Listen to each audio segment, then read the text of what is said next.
That one out. Hi, this is Chris at GrowQuest, and today's project is at Chef Jeff's house, and he's had a long time interest in chili, peppers, and other vegetables for his cuisine preparation. And I saw these beds going a while back. I know they did not perform well at all last year, so this year we're going to bring in lots of amendment, lots of nutrients, and make it a weekly effort to get the biggest harvest out of here. And he has a passion for really hot food, or at least hot tasting plants. So Chef Jeff, what do you want to accomplish out of here? This year I'd like to accomplish really healthy, strong plants that can actually go through the whole year.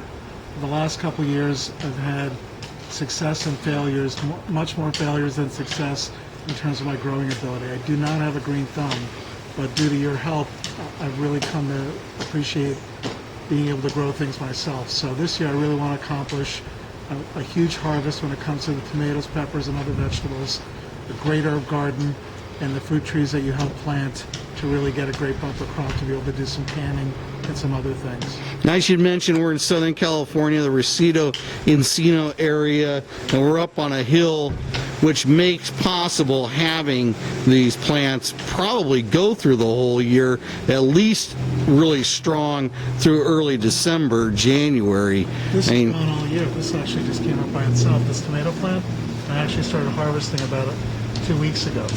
This was from a wild seed that just happened to come up. So, I mean, we didn't have Hey, bird poop has its benefits. Yeah. And we've already harvested off that mulberry tree.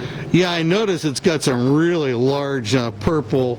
Is it what? Do you know which variety it is? It's a Pakistani mulberry, which is elongated. I don't know if there's any ripe ones. Oh yeah, they're well, not very ripe, but getting close to ripe. Yeah, here's one. Actually, that's you can see it's pretty close to being ripe. It turns a little bit more darker in color when they're ripe, but they are unbelievably great tasting. Well, I look forward to seeing you make a dessert meal out of them. Yeah, we have some white ones down on the hill as well. But we're getting distracted from the mission here. Sorry. That's what food does. You can wind up going from one to the other.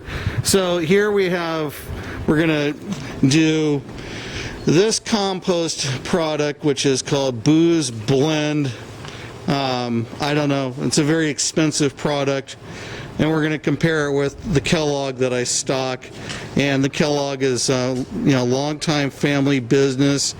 These guys here are Northern California with a SoCal name. Maybe there's something in there that really makes it worth it. That's coming in about $28 a bag. This is coming in about $8 or less a bag for a half cubic foot more.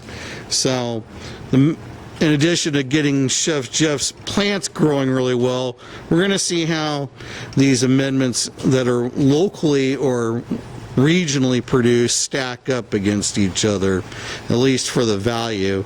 What are some of the peppers or chilies you're going to be doing? Well, I've separated them into 3 categories. Come on, hold this up. Let me get the other one.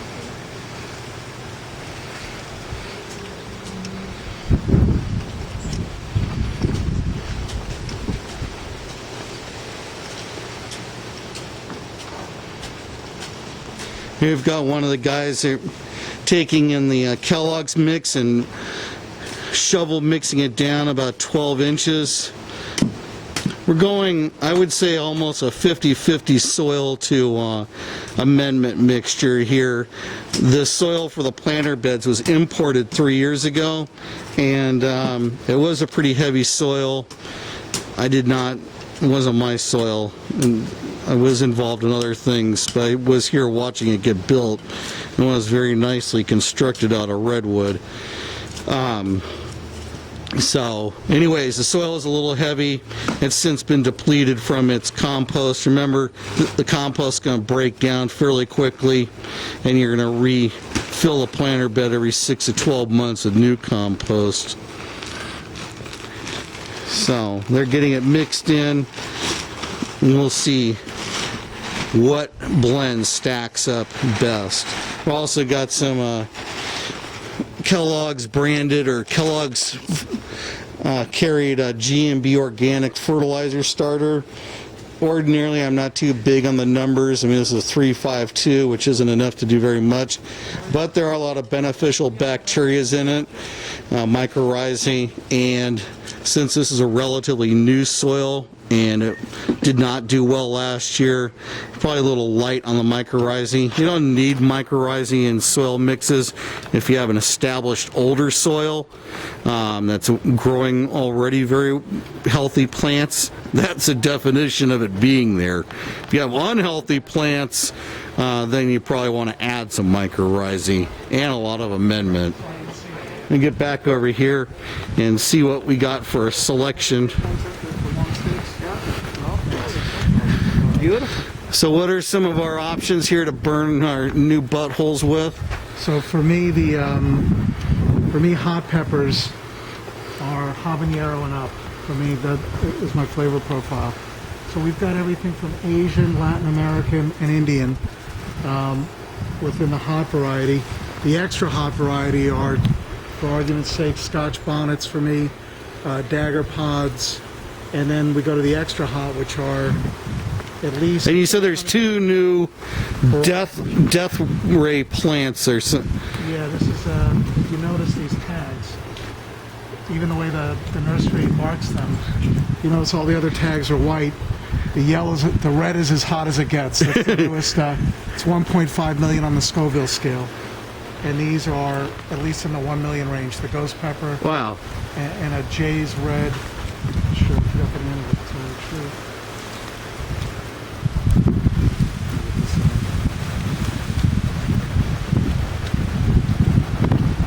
Jay's red ghost scorpion. So this is the hottest pepper in the world right now. Just set it up in the Guinness book. And this is the famous ghost pepper. And they grow really well here because we get a really hot climate. We'll say Encino, Chatsworth, the San Fernando Valley, easily one of the hottest places in Southern California and one of the driest, which is amazing because just on the other side of the ridge is the Malibu coastline. But this area here is one of the first areas to reach 100 and stay well above 100 for at least 6 weeks. Oh, at least. It is a scorching hot place to work if you're doing landscaping. So that's the initial video on this, and we're going to get into mixing up the soils and doing some planting, and we're going to monitor this every couple of weeks. Awesome. Removing some of the palm branches here to increase the sun. And you can see lots of different citrus and other fruit trees here. Thank you.